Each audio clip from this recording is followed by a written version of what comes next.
ఇదేంటి అనుకుంటున్నారా? గీజర్ అన్నమాట. ఇది వర్షాలు వచ్చేప్పటికి మాది కొంచెం అసలు ఈ మధ్యనే దిగింది, 2 నెలలు కూడా అవ్వలేదు హైదరాబాద్ వచ్చి. అప్పుడే మాది పాడైపోయింది. కొంచెం ట్యాప్ తిప్పుతా అంటే ఏంటో షాక్ కొడుతుంది అనుకున్నాను. ఇంకేమో మళ్ళా అసలు వేనీళ్ళు కూడా అవ్వట్లేదు అసలు. దీని లోపల ఇలా ఉంటదని నేను ఇప్పుడే చూశాను. మరి ఇది పోయిందంట అండి.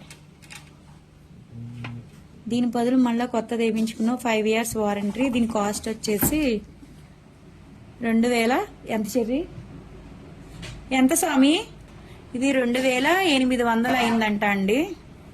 ఇది అర్బన్ లో బిగించడానికి పిలిపిస్తే అండి 350 తీసుకున్నాడు బిగించడానికి ఓల్ని. కానీ వేయంగానే చక్కగా 2 minutes లో వేనీళ్ళు వచ్చేస్తున్నాయి బాగానే. మేము కొత్త ఇంటికి వచ్చి అన్ని మేమే బాగు చేయించుకోవాల్సి వస్తుంది అన్నీను. ఇది ఫోటో పెట్టాం ఓనర్ గారికి, కానీ ఆయన ఇంకా రెస్పాన్స్ అవ్వలేదు. మేమే కొనుక్కుని తెచ్చేసుకుని మరి వేనీళ్ళు కావాలి కదా పిల్లలకి మాకు. అది బాయ్ అండి.